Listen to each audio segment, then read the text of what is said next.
Bom dia! Retomando, despertando com o Dharma. Hoje, dia 22 de julho de 2024, segunda-feira. Bom dia, Margarete. Tudo bem? Bom dia, Michel.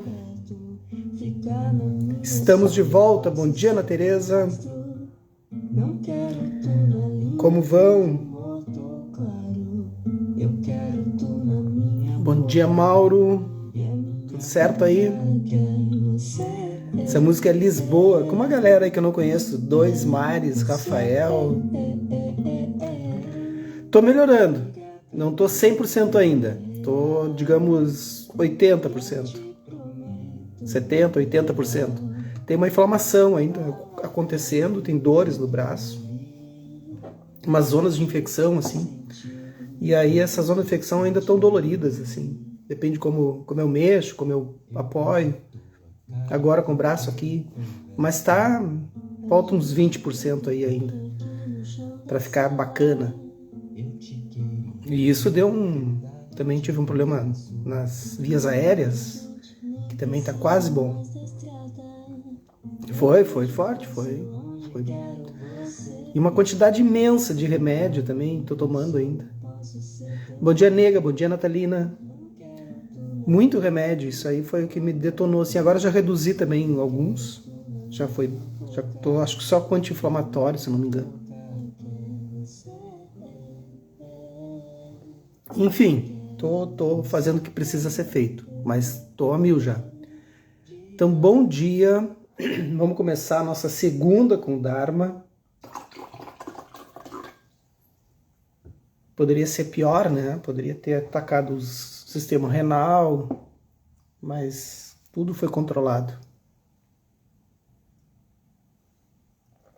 Aliás, quem me atendeu, antibiótico, a Carolina corrigiu ali que eu tô tomando. Isso. Eu não sei, eu só pego e tomo. Aliás, quem me atendeu foi a filha da nega. A Carol me atendeu no PA. Mas muita gente me orientou também, enfim. Bora lá? Estamos de volta com o Dharma, que não pode parar. Bom dia, César. Estamos aqui, ó. Thich Nhat Hanh, Velho Caminhos Nuvens Brancas, editora Bodh Gaya, seguindo as pegadas do Buda. Bom dia, Ângela. É muito legal que essa volta com esse livro, né, que a gente leu no início da pandemia, né? Bom dia, Rosicler. E ter trazido ele, assim, acendeu algumas chamas em alguns lugares, assim, né? Um lugar foi Bragança, em São Paulo, Bragança Paulista, né? E uma que é uma aluna minha e é muito antiga no SEB, né? Do Lama Padmasambhava, eles possuíam um SEB lá em Bragança, já há muitos anos, assim, muitos anos, 10, 15 anos, e o SEB tinha sido desativado. E aí ela disse, Jeff, daí com o teu movimento de eu voltar a ser, e sendo tua aluna e tudo mais, né? A gente se motivou e reabrimos o SEB. Conversamos com o Lama Padma e aí fizemos a gente queria ler esse livro também no grupo de estudos do SEB, ele autorizou, né? Naturalmente, claro que sim. Mas, enfim, como é uma instituição, tem que pedir autorização. E ela me contou isso por áudio, né? Muito bacana essa aluna, a Roberta. E aí ela disse, a gente reativou o SEB. Então, e aí agradeceu ao Enio, eu repassei esse áudio pro Enio Burgos, conversamos no final de semana, os impactos que vai dando, né, essas leituras, assim. E é muito legal de ver que a gente nunca sabe onde a gente toca, né? Bom dia, Rosalie, bom dia, Cris. A gente nunca sabe quem vai ouvir, como vai tocar esse livro, as palavras que a gente diz, a gente tem que ter muito cuidado, assim. Aliás, eu escrevi um texto que vai ficar ali no feed, sobre a arte de fazer fogo, que não é sobre o fogo, né? Mas vale a pena dar uma olhadinha e fazer suas analogias, que é justamente sobre isso, assim, sobre as coisas que a gente guarda, as coisas que a gente constrói, como a gente constrói as coisas, com que pensamentos a gente constrói as coisas, né? Então os pensamentos vão gerando esse gás, né? Essa energia pro que a gente quer construir, certo? Bom dia, Cláudia. Bora lá? Página 129, capítulo 24. Tomando refúgio. Então, a gente parou aqui, ó, que o Iasa, né, aquele rapaz que estava reclamando da vida, daí ele virou um monge do Buda, um seguidor da Sangha. Aí eles foram jantar, almoçar na casa dos pais do Iasa, aí todos se converteram para o budismo, né, a mãe, o pai e tudo mais, como leigos, né. Então foi isso. Lembraram?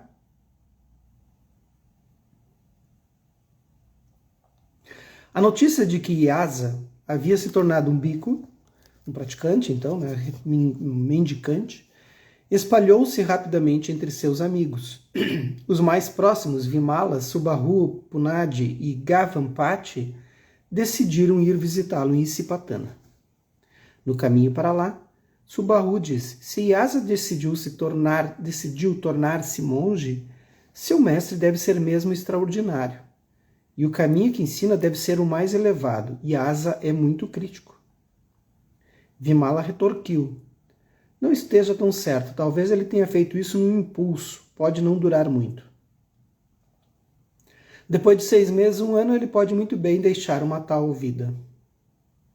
Gavampati discordou. Vocês não estão levando Iasa suficientemente a sério. Sempre o achei muito compenetrado e tenho certeza de que não faria nada assim, sem pretender sinceramente. Quando eles encontraram Iasa no Parque dos Cervos, foram apresentados para o Buda. Professor, estes 4 amigos meus são todos pessoas ótimas. Por favor, tenha compaixão e abra os olhos deles para a senda da liberação. O Buda sentou para falar com os 4 rapazes. A princípio, Vimala era o mais cético, porém, quanto mais ouvia, mais impressionado ficava. Isso é uma das coisas, ó, gente. Cuidem com essa coisa assim, quando estão aprendendo a falar, estão estudando o budismo, estão estudando qualquer outra coisa, espiritismo, umbanda não se estuda, né, se pratica, mas se estuda os orixás, né? Enfim, qualquer coisa que forem estudar, tenham sempre esse cuidado, principalmente as questões espirituais, seja os Vedas, seja qualquer coisa, ok? Uma dica, não é uma regra, é uma dica. Cuidem para só falarem sobre o assunto se as pessoas perguntarem. Então aqui eles foram lá perguntar, mas por que tu está dando essa dica? Porque é muito importante. É muito importante porque tem que partir da pessoa esse interesse. Tem que partir da pessoa esse interesse. Senão a gente, por algum modo, no budismo, a gente falar em vão sobre o budismo, tu cria karma para ti e karma para o outro. Porque se o outro não está preparado para ouvir, tu cria um karma imenso, porque tu estraga a possibilidade dele encontrar um caminho, seja qual o caminho for. Tá? E aí a pessoa fica, mas eu nem quero saber sobre isso que tá me falando, eu peguei nojo do budismo agora. Né? Começa a dar aquelas, porque no budismo a gente faz assim, aquelas coisas. Então só fale, né, se a pessoa quiser ouvir. Ok? Dica. Porque a gente cria karma com isso, tem esse problema. A gente cria um karma com isso e tu cria um karma negativo com isso. Então o Buda sentou para falar com os 4 rapazes. Eles foram lá então com esse propósito, para ouvir, né? A princípio, Vimala era o mais cético, porém, quanto mais ouvia, mais impressionado ficava. Ao final, ele sugeriu aos 3 que todos pedissem ao mestre para aceitá-los como bhikkhus, o que era óbvio, né? Os 4 ajoelharam-se perante o Buda, que reconheceu a sinceridade deles e o aceitou naquele instante. Então, solicitou que Kondana lhes transmitisse as instruções básicas.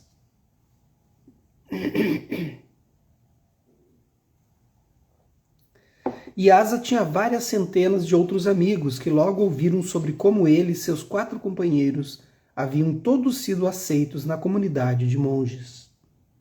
120 desses rapazes, todos em seus 20 e poucos anos, encontraram-se de frente à casa de Iasa, pensa, que galera, e decidiram visitar Isipatana naquela mesma manhã. O novo monge foi informado da chegada deles e apresentou-se para cumprimentá-los. contou-lhes sobre sua decisão de tornar-se um bico. Então levou-os para ter uma audiência com o Buda. Cercado por todos, Siddhartha falou sobre o caminho que pode eliminar o sofrimento e trazer paz e alegria. Contou sobre sua própria busca e como havia feito o voto de encontrar o caminho enquanto ainda era muito jovem. Os 120 rapazes ouviram-no maravilhados. 50 deles pediram para tornar-se bicos de uma vez. Muitos entre os demais 70 também queriam ser aceitos, mas não podiam abandonar suas responsabilidades como filhos, maridos e pais. E aí que começa a sanga-leiga, né? Yasa pediu para aceitar seus 50 amigos e ele concordou. Muito contente, o rapaz disse: com sua permissão, amanhã passarei na casa dos meus pais, quando estiver fora mendigando.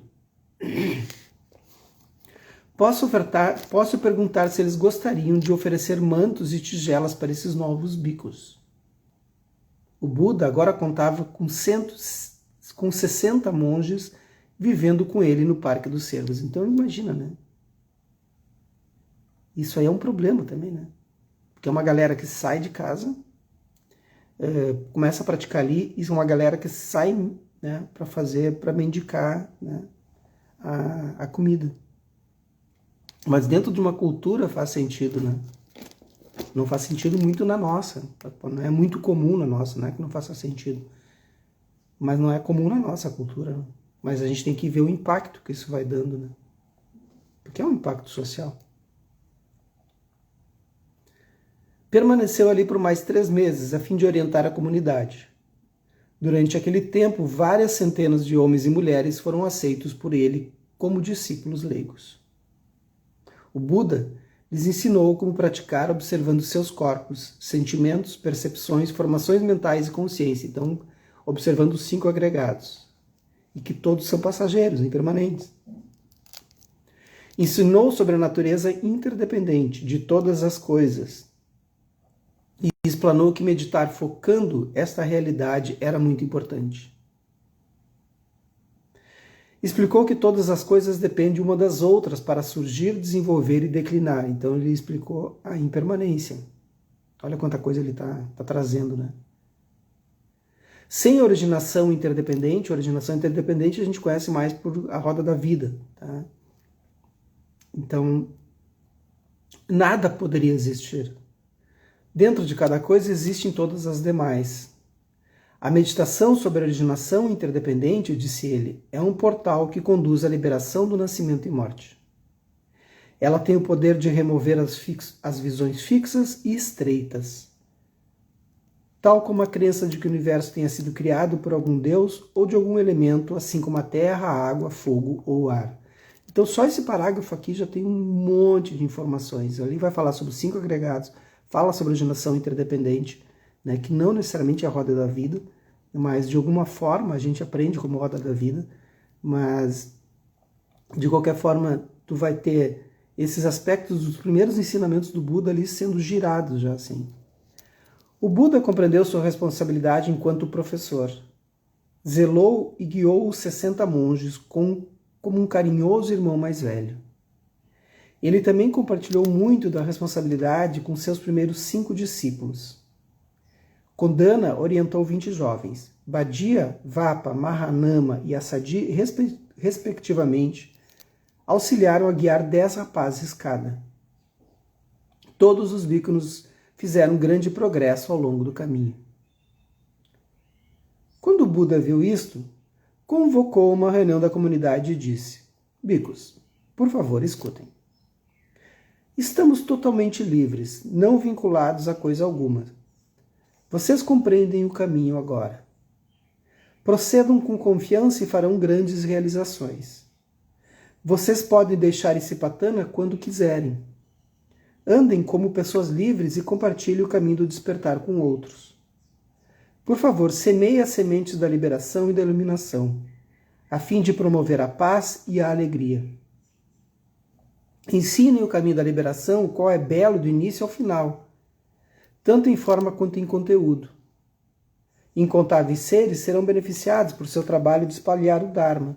Quanto a mim, partirei logo. Planejo ir para o leste. Quero visitar a Averbode e as crianças na vila de Uruvela. Depois disso, visitarei um amigo especial em Rajagarra, que é aquele príncipe que ele conheceu, né? Aquele rei, acho que era. Não, acho que era um príncipe. Então, esse é o movimento. Mas, de qualquer forma, não é uma coisa que o Condana e essa galera, esses 5 ascetas, eles vão sair e pregando de casa em casa, assim, não. Eles vão para os lugares e as pessoas se aproximam, né? É bem diferente. A gente tem que buscar o caminho. Tem uma diferença nisso. É como aqui. Tá aí a live para todo mundo ver. Alguns acessos, outros não. Tá tudo certo. Beleza? Bom dia, Bia. Bom dia, Marcelo. Bora. Após escutarem as palavras do Buda, um grande número de bhikkhus, vestidos com mantos cor de tijolo e carregando apenas suas tigelas de mendigar, partiram para difundir o ensinamento. Apenas 20 permaneceram em Sipatana. Bem antes disso, muitas pessoas no reino de Kasi e Magadha tinham ouvido sobre o Buda e seus discípulos. Sabiam que um príncipe do clã dos Sakyas tinha atingido a liberação e estava ensinando sua senda em Isipatana, perto da cidade de Varanasi. Vários monges que ainda não tinham atingido os frutos da liberação sentiram-se muito encorajados e vieram de todas as direções para Isipatana. Após ouvirem a fala do Buda, a maioria tomou os votos de tornar-se um bhikkhu. Aqueles que haviam deixado Isipatana para espalhar o ensinamento trouxeram de volta muitos rapazes mais, que também desejavam se tornar monges. O número de discípulos logo se expandiu. Isso aí vai dar confusão. Um dia, o Buda reuniu a Sangha no Parque dos Cervos e disse: Bhikkhus,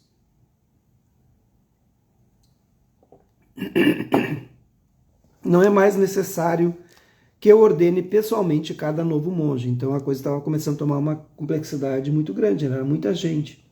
Aí toda vez o Buda tinha que ordenar um ou outro.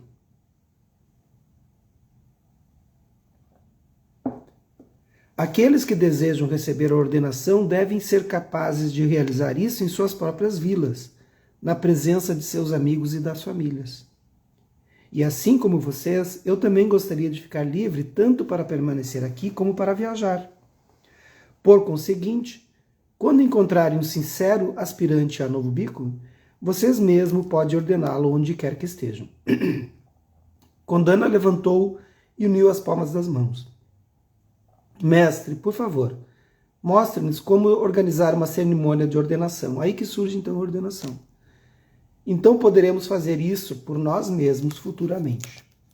O Buda respondeu: por favor, façam assim como eu fiz no passado. A Sadi ergueu-se e disse: bom dia, Carol. Chegou minha médica aí. Ela veio conferir se eu estava aqui, ó. Mestre, sua presença é tão formidável, não seria necessário realizar uma cerimônia formal, porém, para o resto de nós, um procedimento formal é necessário. Irmão Condana, talvez você possa sugerir uma maneira. O Buda está aqui conosco e ele pode contribuir com suas sugestões. Condana ficou em silêncio por um momento e depois falou: respeitável Buda, penso que o primeiro passo seria o bhikkhu no aspirante permitir serem raspados seu cabelo e sua barba. Então pode ser instruído sobre a maneira de vestir o manto. Hoje não é mais assim, né, gente? Hoje as pessoas se aproximam, vive um tempo, tem gente que acaba indo para o templo e fica morando um mês, um ano, ou mesmo que tu seja leigo, como é o meu caso, tu vai visitando, tu vai chegando, assim, aos pouquinhos, né? Chegar ao ponto de raspar a cabeça, assim, tornar monge, é um processo bem longo, assim, é um tempo que tu precisa conviver com o babade por um tempão, assim, e ver se é aquilo mesmo. Não é assim no impulso, eles não aceitam no impulso. Agora, preceito não, preceito tem, claro, mesmo assim o preceito tem um tempo também, né? Há um tempo. O meu levou 1 ano, mais ou menos, né?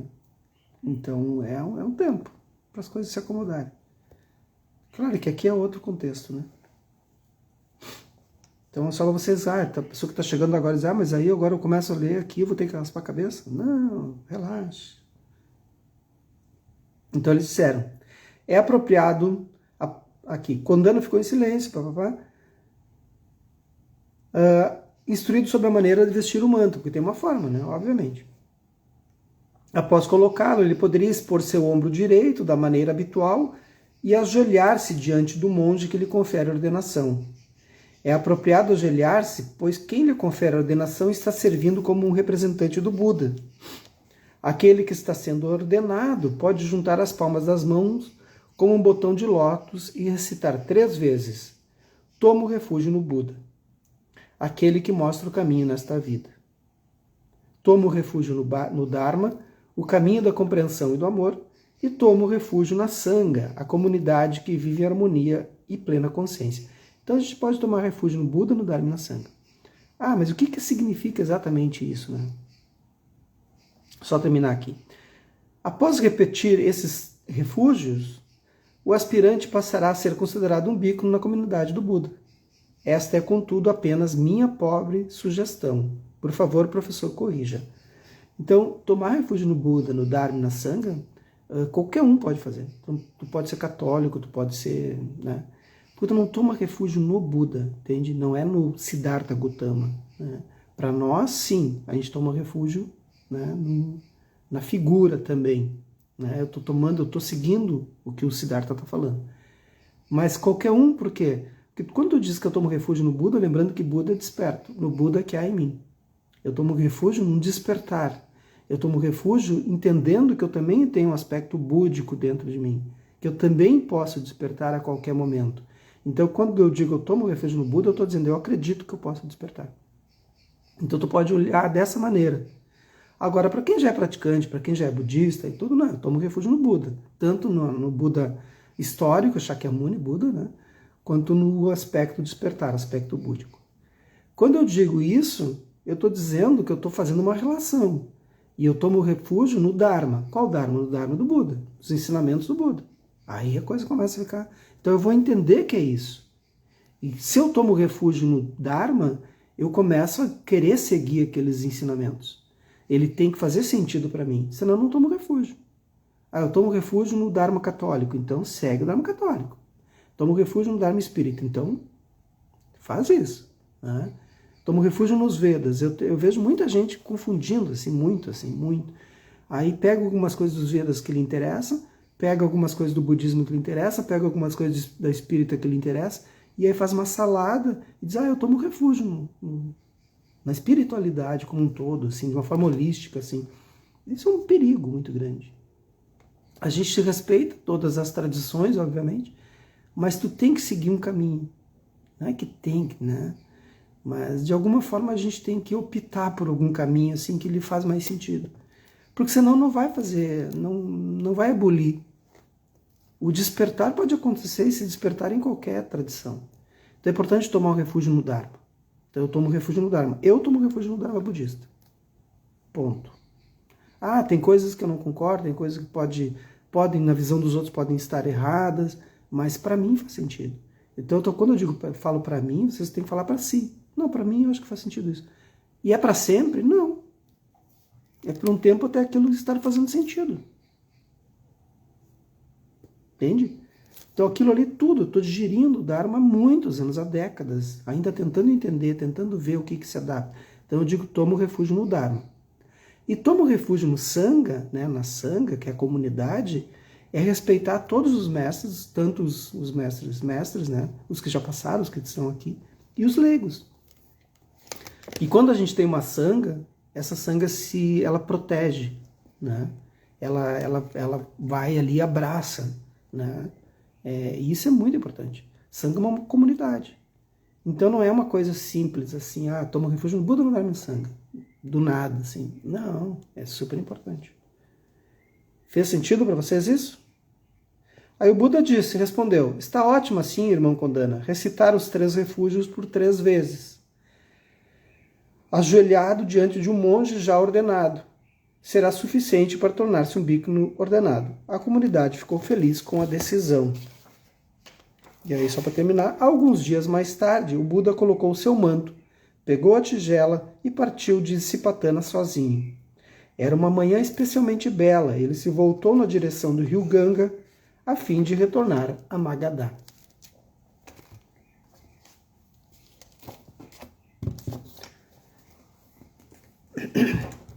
Aí, se alguém ainda tem dúvidas sobre isso, mas eu quero tomar refúgio no Buda, no Dharma e na Sangha, pode me falar mais sobre isso? Me procura. Né? Mas eu vou estar ferindo alguma coisa, mas eu quero continuar na minha religião evangélica, na minha religião católica. Ok, tá tudo bem. Né? A gente tem um pezinho numa coisa aqui, um pezinho na outra ali, e tu vai observando assim aquilo que vai fazer mais sentido. Daqui a pouco tu vai tendenciar para mais para um. E aí a gente tem que optar, porque a vida é assim, né? Tá tudo bem.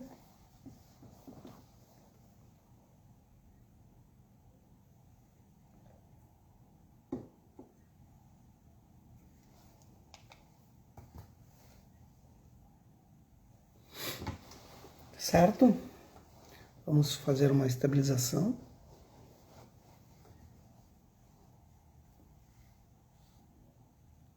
Faça alguns movimentos, os movimentos necessários para se colocar na postura.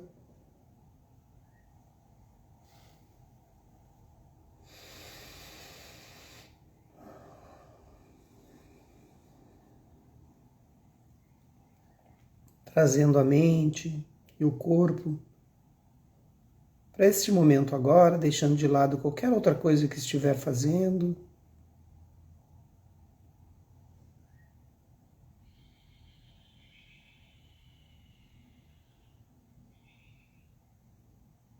Deixando de lado os movimentos, as atividades. Dê esse tempo para si, ele é precioso.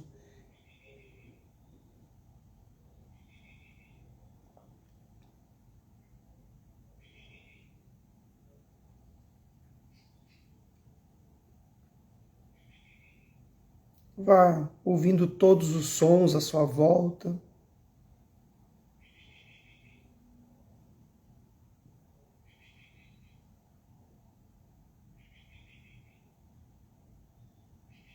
Percebendo como ele impacta, quais são os julgamentos.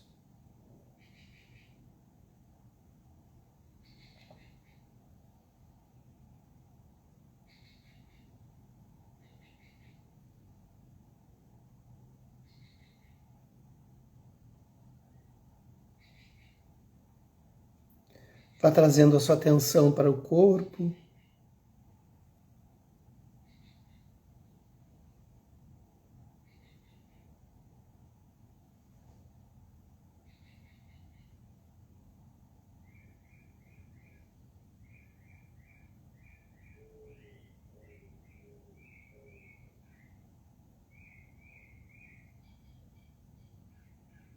Percebendo as sensações do corpo.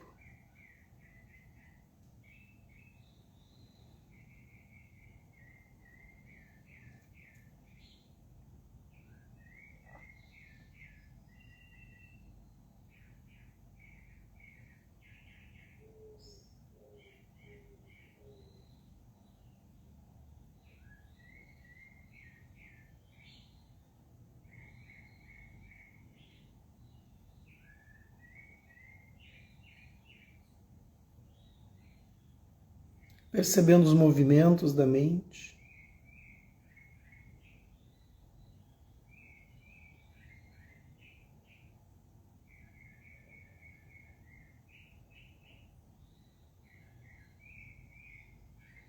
E fazendo o seguinte questionamento: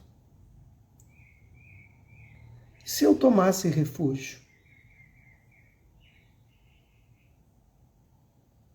será que é hora de eu tomar um refúgio de forma mais séria, mais consistente?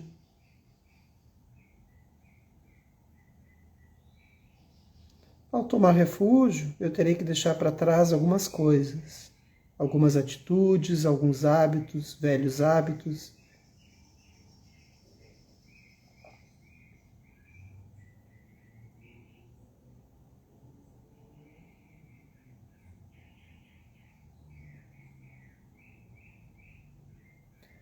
Se eu tomar refúgio, minha vida poderá mudar e mudará. Eu estou pronta para mudar?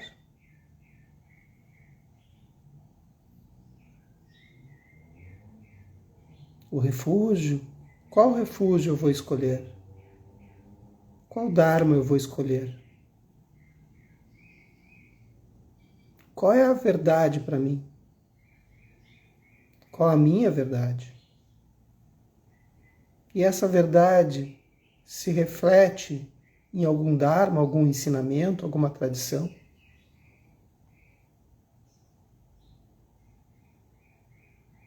Ou nenhuma tradição me traz a verdade?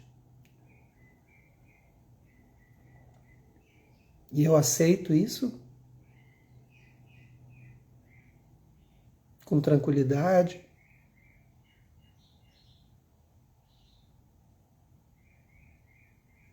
Será que eu devo tomar refúgio agora? Estou pronta? Estou pronto?